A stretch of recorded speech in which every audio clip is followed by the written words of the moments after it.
함께 찬송가 436장 드리겠습니다.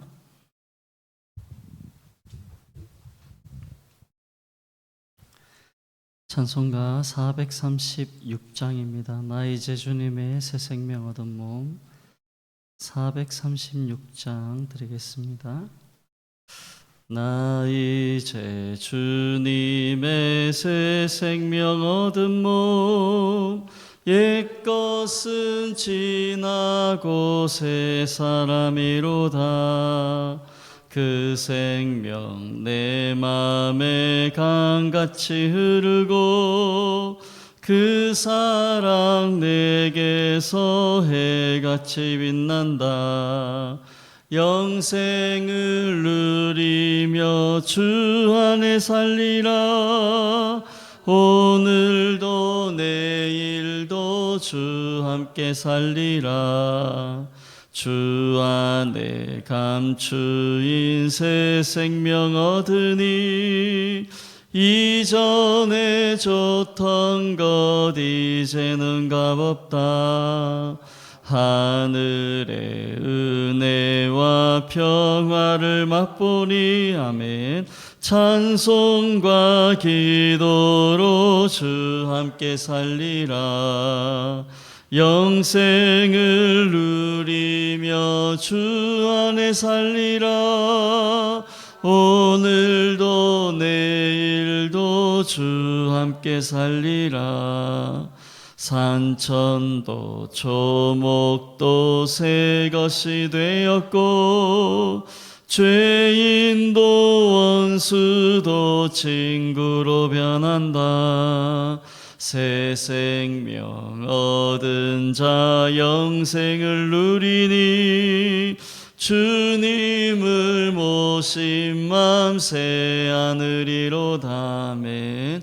영생을 누리며 주 안에 살리라. 오늘도 내일도 주 함께 살리라. 주 따라가는 길 험하고 멀어도 찬송을 부르며 뒤따라가리라. 나 주를 모시고 영원히 살리라. 날마다 섬기며 주 함께 살리라. 영생을 누리며 주 함께 살리라. 오늘도 내일도 주 함께 살리라. 아멘. 사도신경 신앙고백 드리겠습니다. 나는 전능하신 아버지 하나님 천지의 창조주를 믿습니다. 나는 그의 유일하신 아들 우리 주 예수 그리스도를 믿습니다. 그는 성령으로 잉태되어 동정녀 마리아에게서 나시고 본디오 빌라도에게 고난을 받아 십자가에 못 박혀 죽으시고 장사된 지 사흘 만에 죽은 자 가운데서 다시 살아나셨으며 하늘에 오르시어 전능하신 아버지 하나님 우편에 앉아 계시다가 거기로부터 살아있는 자와 죽은 자를 심판하러 오십니다. 나는 성령을 믿으며 거룩한 공교회와 성도의 교제와 죄를 용서받는 것과 몸의 부활과 영생을 믿습니다. 아멘. 하나님 말씀 시편 130편 131편입니다. 제 성경으로 구약 성경 899면 시편 130편 131편까지 한 절씩 교독하겠습니다. 제가 먼저 130편 1절 읽겠습니다. 여호와여 내가 깊은 곳에서 주께 부르짖었나이다. 주여 내 소리를 들으시며 나의 부르짖는 소리에 귀를 기울이소서. 여호와여 주께서 죄악을 지켜보실진데 주여 누가 서리이까. 그러나 사유하심이 주께 있으면 주를 경외하게 하심이니이다. 나 곧 내 영혼은 여호와를 기다리며 나는 주의 말씀을 바라는도다. 파수꾼이 아침을 기다림보다 내 영혼이 주를 더 기다리나니 참으로 파수꾼이 아침을 기다림보다 더하도다. 이스라엘아 여호와를 바랄지어다. 여호와께서는 인자하심과 풍성한 속량이 있음이라. 그가 이스라엘을 그의 모든 죄악에서 속량하시리로다. 여호와여, 내 마음이 교만하지 아니하고 내 눈이 오만하지 아니하오며 내가 큰 일과 감당하지 못할 놀라운 일을 하려고 힘쓰지 아니하나이다. 실로 내가 내 영혼으로 고요하고 평온하게 하기를 젖된 아이가 그의 어머니 품에 있음 같게 하였나이. 내 영혼이 젖된 아이와 같도다. 함께 읽겠습니다. 이스라엘아, 지금부터 영원까지 여호와를 바랄지어다. 아멘. 죄책감을 버리고 소망으로라는 제목으로 말씀을 함께 나누고자 합니다. 오늘 읽은 시편 130편, 먼저 130편은 15편으로 되어 있는 성전 순례시 모음집 가운데 11번째 시입니다. 이 130편에서는 자신의 민족 그리고 자신의 그 죄를 통회하면서 사죄를 바라는 참회의 기도의 내용이 있고, 그렇게 하나님의 용서하심으로 하나님의 회복을 구하는 말씀이 시편 130편의 말씀입니다. 이 본시는 누가 지었는가, 또 그 배경이 무엇인가에 대해서는 알려진 것이 없습니다만은 2절에 귀를 기울이소서, 또 4절에 보면 사유하심, 이런 단어들이 느헤미야나 다니엘서에 나오는 말씀들입니다. 그래서 이 시편 130편은 느헤미야, 다니엘 같은 포로기 시대, 또 포로기 이후의 시대라고 주장하는 말씀들이 설득력을 얻고 있습니다. 본시비는 참회시입니다. 시편 전체에 참회시가 7개의 참회시가 있고, 특히 이 130편에 대해서 종교개혁자 루터는 구원, 즉 칭의를 위해 필요한 교리의 주된 문제를 다루고 있다라고 하면서 본시를 성경의 훌륭한 거장이자 교사라고 지칭했습니다. 더불어 루터는 32편, 51편, 130편, 또 144편과 더불어서 바울적인 시, 우리가 사도 바울이 이신칭의의 교리, 믿음으로 구원을 얻는다는, 그리고 하나님의 용서의 은혜에 대한 말씀들을 이 시편에서 고백하고 있기 때문에 바울적인 시라고 명명하고 있습니다. 복음적 성격 때문에 그렇습니다. 본시에서는 인간 스스로가 어떤 구원에 이룰 수 없고, 하나님께서 죄를 사하시고 구원하시는 은혜를 베푸시는 것이, 그로 인하여서 인간은 구원을 얻을 수 있다라는 이 복음적 내용이 이 시편 130편에 나오기 때문입니다. 3절 4절 보시면 이렇게 고백합니다. 여호와여, 주께서 죄악을 지켜보실진대 주여 누가 서리이까? 그러나 사유하심이 주께 있음은 주를 경외하게 하심이니이다. 1절에 보시면 내가 깊은 곳에서 주께 부르짖었다. 이 깊은 곳은 죄로 인한 인생의 깊은 수렁을 의미합니다. 즉 모든 인생은 누구나 죄로 수렁에 빠질 수밖에 없고, 스스로의 힘으로서는 거기에서 헤어나올 수 없는 것입니다. 오로지 하나님의 용서, 사유하심으로만 그 자리에서, 그 죄의 깊은 곳에서 헤어나올 수 있는 것입니다. 이를 깊이 깨달은 본시의 저자는 시작부터 마지막까지 그 죄에 대한 참회의 기도를 올리면서 하나님의 구원, 하나님의 치유, 하나님의 회복의 은혜를 간구하고 있는 것입니다. 이러한 시편 기자의 사모함은 5절 6절에 보면 여호와를 기다리는데 파수꾼이 아침을 기다림보다 더 간절함으로 기다린다라고 고백하고 있습니다. 그러면서 7절 8절에 가면 이스라엘 곧 모든 하나님의 백성들이 그렇게 바라고 소망해야 할 분은 하나님 한 분밖에 없음을 선언하고 있는 부분이 본시편의 말씀입니다. 7절 8절 보시면 이스라엘아 여호와를 바랄지어다. 여호와께서는 인자하심과 풍성한 속량이 있음이라. 그가 이스라엘을 그 모든 죄악에서 속량하시리로다. 즉 우리의 죄를 용서하실 분은 하나님 한 분밖에 없음을 분명하게 선언하고 있습니다. 그리고 시편 131편은 성전 순례시 모음집 가운데 12번째 시입니다. 이 성전 순례시들 가운데 저자를 밝히는 시가 총 5편인데 4편이 다윗의 시고 한 편이 솔로몬의 시입니다. 131편은 이 다윗이 하나님 앞에서 겸손한 마음으로 살아가고 그리고 그 안에서 평온을 노래한 감사 예배시가 131편입니다. 우리가 다윗 그러면 그는 이스라엘의 가장 위대한 왕이었고 스스로 뭔가 이루고자 했다면 수없이 많은 기회를 잡을 수 있는 사람이었음에도 불구하고 욕심을 부리지 않고 하나님께서 이루어 주실 때까지 인내로 기다렸던 신앙의 모습을 고백하는 것이 131편의 말씀입니다. 다윗은 하나님 안에 거하는 자신의 영혼이 어머니 품에 있는 젖된 아이의 고요하고 평안한 상태라고 고백합니다. 2절에 보시면 실로 내가 내 영혼으로 고요하고 평안하게 하기를 젖된 아이가 그의 어머니 품에 있음 같게 하였나니 내 영혼이 젖된 아이와 같도다. 그 갓난아이가 어머니의 품에서 평온하게 그렇게 새근새근 자고 있는 그런 평온함이 다윗이 하나님 안에서 누리는 평온함이라고 고백하고 있는 것입니다. 그러면서 1절에 보시면 이런 놀라운 고백을 하고 있습니다. 1절에 여호와여 내 마음이 교만하지 아니하고 내 눈이 오만하지 아니하오며 내가 큰 일과 감당하지 못할 놀라운 일을 하려고 힘쓰지 아니하나이다. 여러분 다윗은 하나님을 바라고 소망하는 믿음이 어떤 믿음인가에 대해서 분명하게 선언하고 있습니다.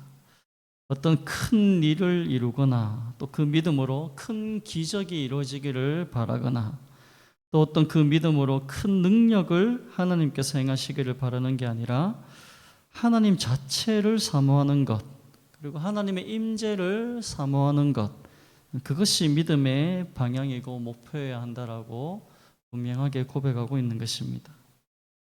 여러분 우리가 믿음을 가지고 기도할 때 어떤 기도 제목들은 정말 우리가 감당할 수 없는 큰 기도의 제목을 가지고 기도할 때가 한 번씩 있습니다. 내 소원이 이루어지기 위해서 하나님께서 뭔가 큰 기적을 이루어 주셔야 되고 큰 능력을 행하시기를 소망할 때가 있습니다. 어떨 때는 하나님 해와 달과 별과 온 우주를 움직여 주셔서라도 내 소원을 이루어 달라고 하는 기도의 제목들이 있는 것이죠. 그런데 보면 성경에 보면 그렇게 어떤 하나님의 큰 능력을 구하다가 실족한 사람들이 있습니다. 어떻게 실족했냐? 대표적으로 엘리야가 있고 신약에서는 세례 요한이 있습니다.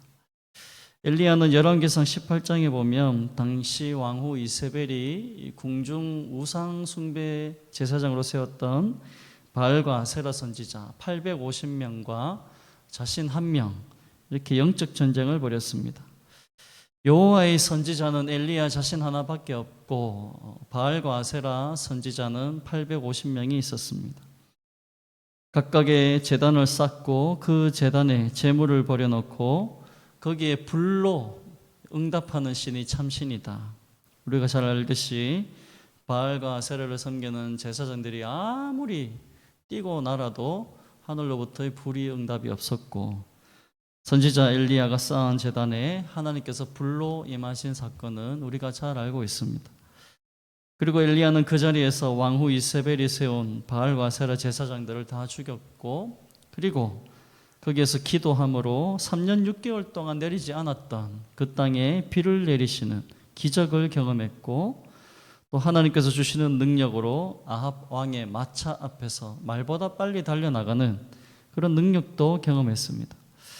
따라서 우리는 이런 엘리야를 두고 불의 종, 능력의 종, 기도의 사람이라고 추켜 세우기도 합니다. 그래서 여러분들이 또 기도하실 때에도 교회 목회자들을 향해서도 엘리야의 갑절의 영감을 달라고 이렇게 기도하실 때도 많습니다. 근데 문제는 열왕기상 19장으로 넘어가면 상황이 반전이 됩니다. 왕후 이세벨이 이 사건의 소식을 아합 왕에게 듣고는 엘리야를 군대를 동원해서 죽이려고 합니다. 이에 엘리야는 그 전에 하나님 앞에 그렇게 담대하게 기도했던 모습은 다 잃어버리고 그 이세벨의 살기 앞에 도망을 칩니다. 열왕기상 19장 3절에 그가 이 형편을 보고 일어나 자기의 생명을 위해 도망갔다라고 표현하고 있습니다. 불의 종, 능력의 종, 기도의 사람으로 우리가 너무 자주 인용하는 엘리야는 사실 열왕기상 19장에 가면 도망치는 종, 핑계대는 종, 자기 생명과 자기 안위가 먼저인 종으로 나타나는 것입니다.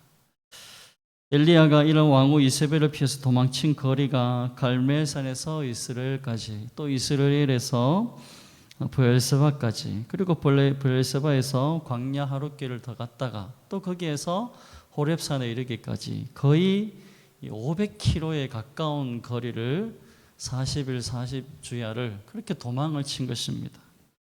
그래서 도망가서 어디까지 가서 숨었냐면 열왕기상 19장 9절에 보면 엘리야가 그곳 굴에 들어가 거기서 머물었다. 산속 깊은 동굴에 들어가서 숨었던 것입니다. 그런데 그 도망친 엘리야에게 하나님이 찾아오십니다.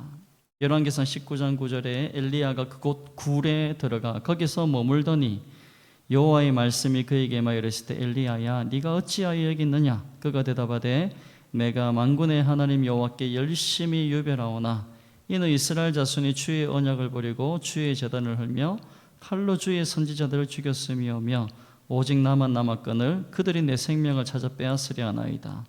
여호와께서 이르시되 너는 나가서 여호와 앞에 산에 서라 하시니 여호와께서 지나가시는데 여호와 앞에 크고 강한 바람이 산을 가르고 바위를 부수나 바람 가운데 여호와께서 계시지 아니하며 바람 후에 지진이 있으나 지진 가운데서도 여호와께서 계시지 아니하며 또 지진 후에 불이 있으나 불 가운데에도 여호와께서 계시지 아니하더니 불 후에 세미한 소리가 있는지라.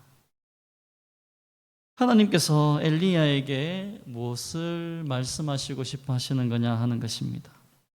이 말씀은 그렇습니다. 엘리야야, 너는 내가 지금 강력한 바위를 부수고 또 산을 가르는 그런 능력으로 이세벨과 아합을 박살을 냈으면 좋겠느냐? 또 어떤 지진을 일으켜서 이세벨과 아합을 삼켜버렸으면 좋겠느냐? 아니면 불을 내려서 이세벨과 아합을 태워버리고 쓸어버렸으면 좋겠느냐라고 묻는 것입니다. 그런데 그 가운데 여호와께서 계시지 않았습니다. 엘리야의 요구는 이렇습니다. 하나님 그 정도는 하셔야 되는 거 아닙니까? 저 혼자 이렇게 유별나게 열심을 가지고 특심을 가지고 하나님의 영광을 위해서 열심을 냈는데 지금 내 형편이 쫓겨다니는 인생이 이게 뭡니까 하는 것이죠. 그때 하나님이 말씀합니다. 아니다. 나는 세미한 소리로 말씀하는 하나님이다 라고 하십니다. 심판을 이룰 때가 아니라 세미한 말씀, 미약한 음성으로 말씀하시는 하나님, 회개의 기회를 주시고 용서의 기회를 주시고 긍휼을 베푸시는 하나님이라고 말씀합니다.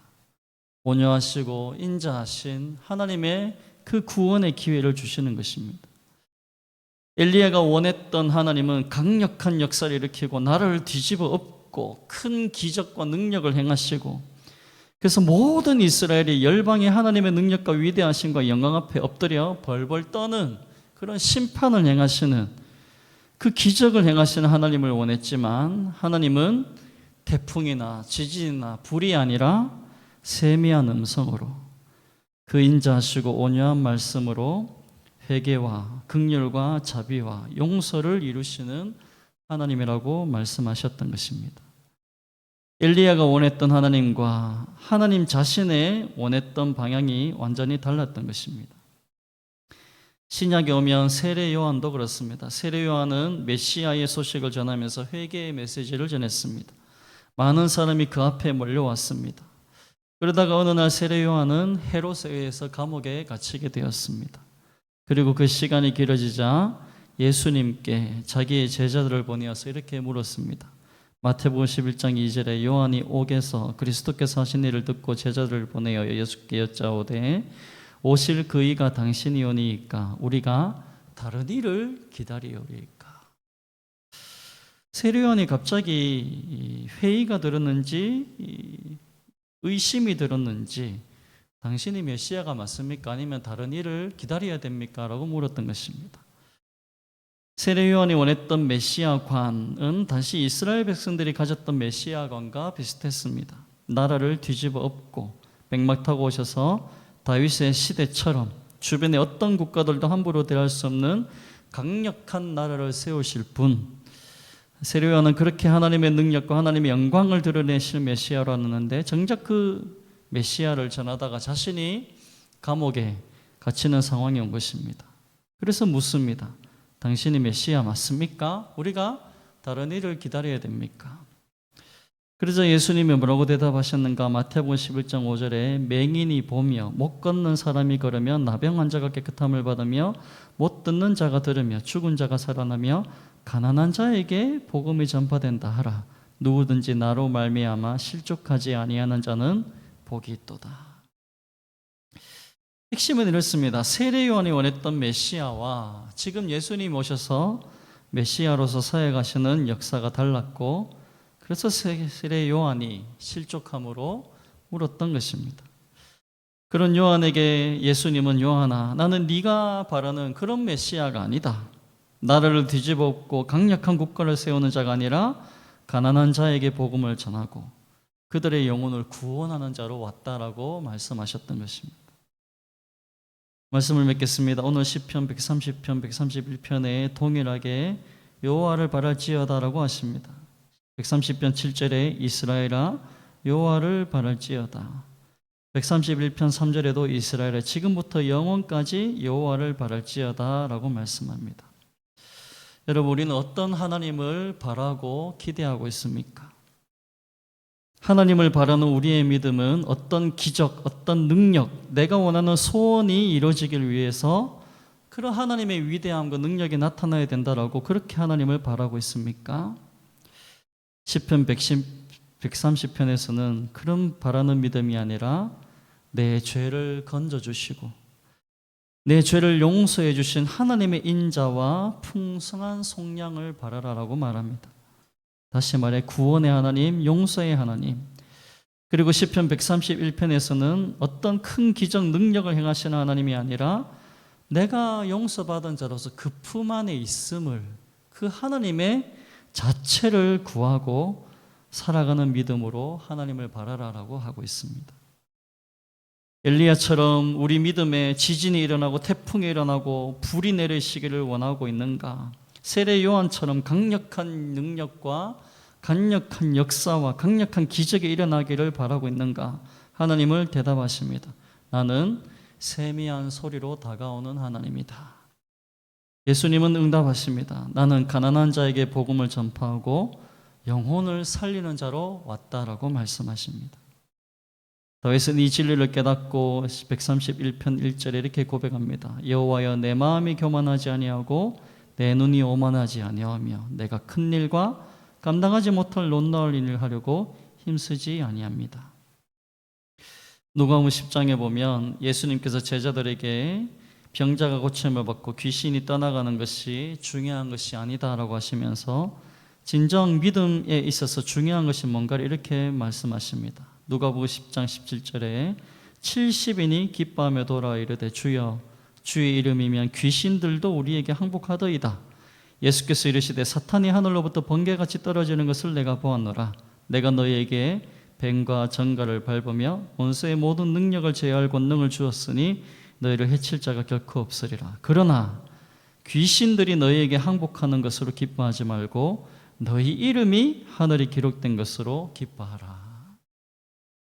여러분, 우리의 믿음은 하나님께서 죄악 가운데 거하던 나를 건져주시고 나를 하나님의 자녀로 삼아주시고 우리에게 천국의 영원한 생명을 주신 것, 그 하나로 기뻐하라고 하십니다.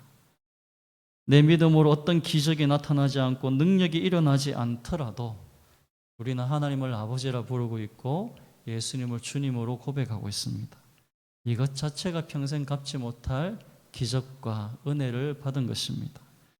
이 믿음으로 오늘도 점검하고 하나님 그 품 안에 있으므로 저때 나의 같은 평온함을 누리는 저 여러분 되시길 예수님의 이름으로 축복합니다.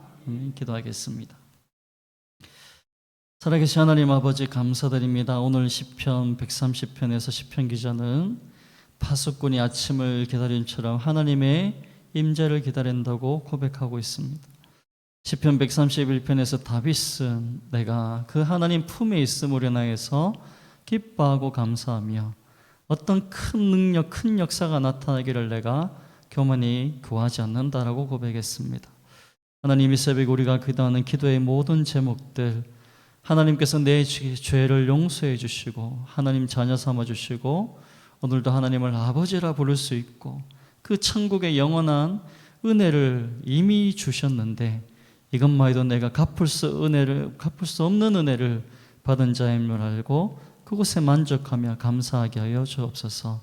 이 은혜를 누리며 내가 만나는 모든 자들에게 그 하나님의 깊은 사랑과 은혜를 전달하는 자로 살아가게 부족함이 없도록 함께하여 주시옵소서. 감사드리며 예수님 이름으로 기도드립니다. 아멘. 하늘에 계신 우리 아버지, 아버지의 이름을 거룩하게 하시며 아버지의 나라가 오게 하시며 아버지의 뜻이 하늘에서와 같이 땅에서도 이루어지게 하소서. 오늘 우리에게 일용할 양식을 주시고 우리가 우리에게 잘못한 사람을 용서하여 준 것 같이 우리 죄를 용서하여 주시고 우리를 시험에 빠지지 않게 하시고 악에서 구하소서. 나라와 권능과 영광이 영원히 아버지의 것입니다. 아멘. 감사합니다. 오늘 목요일입니다. 나라와 한국교회 대구 성시어를 기도해 주십시오. 대통령 위전자들을 위해서 정치, 경제, 사회, 문화, 교육, 국방, 외교 가운데 모든 곳에 하나님의 사람들이 세워져서 하나님의 통치가 나타날 수 있도록, 그래서 정치, 경제, 사회, 문화가 안정되는 성장한 나라 될 수 있도록 북한 김정은 독재 정권 무너지게 하시고 그 성도들의 자유가 회복될 수 있도록, 그래서 한국교회 제2의 부흥이 일어나게 하시고 특별히 이제 하반기에 전도팀이 운행될 것인데 전도 때에도 복음의 열매 영혼 구원의 역사가 일어나고 또 한 영혼 한 영혼 살리는 교회가 될 수 있도록 도와달라고 기도했으면 좋겠습니다. 주여 한번 부르짖고 기도하겠습니다. 주여, 할렐루야. 살아계시고 역사하신 하나님 아버지, 은혜